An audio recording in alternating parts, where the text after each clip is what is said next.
Pemirsa, menyambut kembalinya musim mudik lebaran, PT ASDP Indonesia Ferry bersiap antisipasi lonjakan penumpang dan kendaraan yang akan mudik ke kampung halaman. Diprediksi ribuan orang akan pergi mudik seiring pelonggaran persyaratan perjalanan.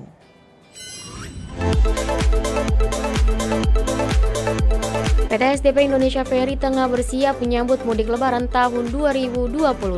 Manajemen PT ASDP membuat posko pengendalian transportasi untuk mengantisipasi lonjakan penumpang seiring pelonggaran persyaratan perjalanan. Corporate Secretary PT ASDP Indonesia Ferry, Selvi Arifin mengatakan, posko pengendalian transportasi akan memaksimalkan kapasitas sarana dan prasarana kapal dan pelabuhan dalam mengantisipasi lonjakan penumpang dan kendaraan. Selvi Arifin juga mengatakan akan mematuhi kebijakan layanan mudik sebagaimana yang telah diatur pemerintah demi menekan penyebaran COVID-19. Demi kenyamanan perjalanan, ASDP mengimbau kepada pengguna jasa untuk melakukan reservasi tiket secara daring, khususnya bagi pemudik yang akan berangkat dari Pelabuhan Merak, Bakauheni, Ketapang, dan Gilimanuk.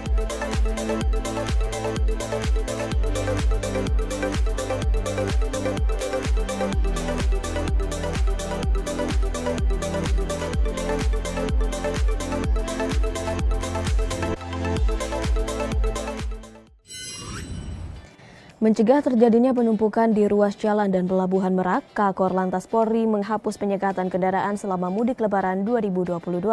Sebagai antisipasi penumpukan, Kakor Lantas akan memberlakukan pembatasan berupa penyesuaian jumlah kendaraan di ruas tol dengan kapasitas tampung pelabuhan.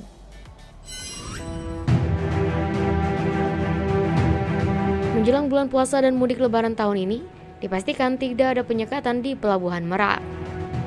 Hal ini disebutkan oleh Kakor Lantas Polri Irjen Pol Firman Santabudi pada saat memantau kesiapan pelayanan penyeberangan pada 30 Maret lalu. Firman mengatakan penumpukan akan menyebabkan pergerakan kendaraan terbatas. Maka dari itu akan diberlakukan pembatasan kepada pemudik yang akan melakukan penyeberangan. Pembatasan akan dimulai sejak kendaraan masih berada di tol, kemudian pembatasan akan dilakukan sesuai dengan permintaan masuk ke pelabuhan. Jadi di sini ada layanan penyeberangan yang tentu saja nanti ini betul-betul menentukan kelancaran anggota masyarakat yang bermaksud untuk merayakan Idul Fitri di wilayah Sumatera. Firman juga menegaskan akan diadakan pos pelayanan sebagai pola pengamanan mudik Idul Fitri 2022. Pos pelayanan itu akan membantu proses kelancaran selama berada di jalan raya, proses ketika akan melakukan penyeberangan dan bongkar muat pada saat memasuki kapal, serta pelayanan kesehatan COVID-19.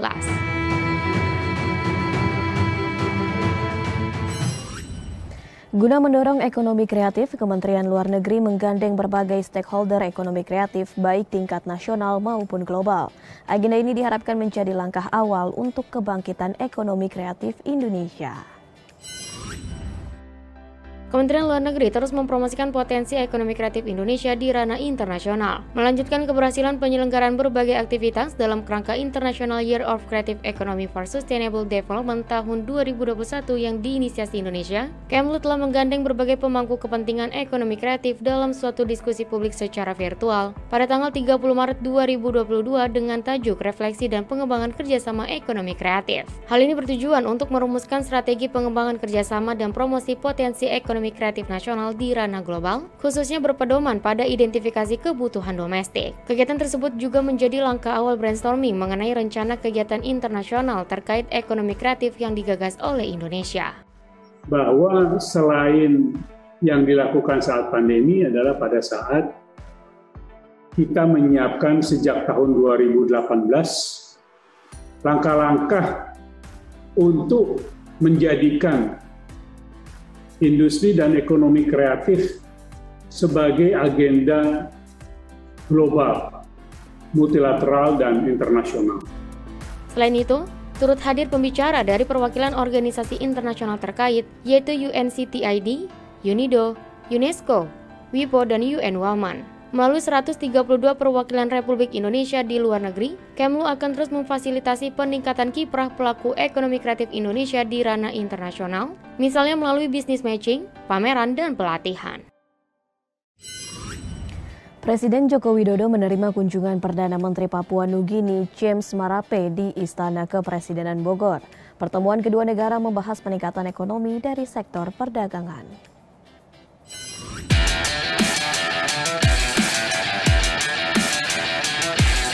Pertemuan antara Presiden Joko Widodo dan Perdana Menteri James Marape di Istana Kepresidenan Bogor berlangsung dengan suasana bersahabat dan produktif. Presiden menyambut baik peningkatan perdagangan kedua negara di tahun 2021 yang naik sebesar 87% dari tahun sebelumnya. Bahkan tercatat lebih tinggi dibanding nilai perdagangan sebelum pandemi COVID-19. Hal ini memberikan harapan dan optimisme terhadap pemulihan ekonomi pasca pandemi serta meningkatkan peluang kerjasama. Dalam sambutannya, Presiden mengatakan akan membuka perbatasan untuk memulihkan perdagangan lintas batas dan denyut ekonomi masyarakat yang tinggal di daerah perbatasan. Kami menyambut baik peningkatan perdagangan kedua negara di tahun 2021 yang naik sebesar 87% dibandingkan tahun sebelumnya, atau lebih tinggi dari nilai perdagangan sebelum pandemi. Hal ini memberikan harapan dan optimisme terhadap pemulihan ekonomi pasca pandemi, dan saya percaya masih banyak peluang yang dapat ditingkatkan.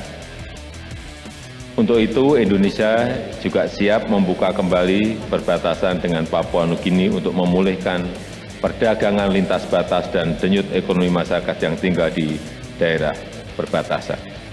Presiden juga menyambut baik peluncuran studi kelayakan untuk pembentukan perjanjian perdagangan preferensial antara Indonesia dan Papua Nugini, serta pentingnya pembentukan perjanjian investasi bilateral untuk memberikan rasa aman bagi investor kedua negara.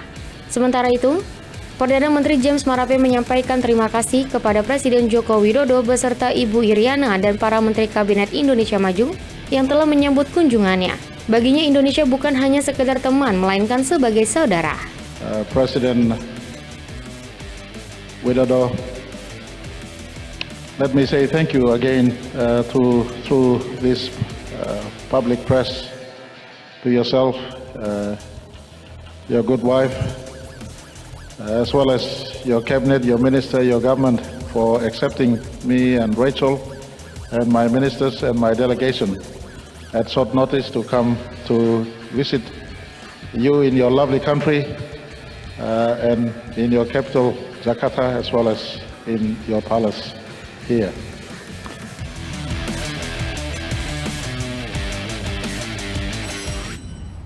Berperan sebagai regulator sektor jasa keuangan, Otoritas Jasa Keuangan turut mendukung Gerakan Nasional Bangga Buatan Indonesia. OJK tengah menyiapkan berbagai program dan kebijakan keuangan yang dapat membantu pengembangan usaha dan digitalisasi pelaku UMKM.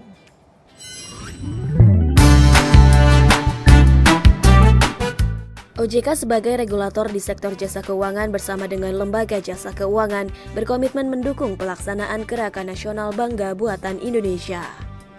Berbagai program dan kebijakan telah disiapkan guna memperluas akses keuangan, membantu pengembangan usaha serta mendorong digitalisasi UMKM. Gernas BBI merupakan gerakan nasional yang dipromotori oleh Presiden Jokowi untuk mengajak semua elemen nasional baik pemerintah, pengusaha, dan pelaku UMKM untuk sama-sama meningkatkan rasa kecintaan terhadap produk buatan dalam negeri dengan tujuan meningkatkan penguatan ekonomi nasional. Target pemerintah dalam Gernas BBI yaitu meningkatkan jumlah UMKM untuk onboarding di marketplace, sehingga para UMKM dapat memanfaatkan pemasaran melalui teknologi digital. Para pelaku UMKM juga diharapkan dapat menciptakan produk-produk kreatif, sehingga bisa meningkatkan permintaan dan daya beli masyarakat.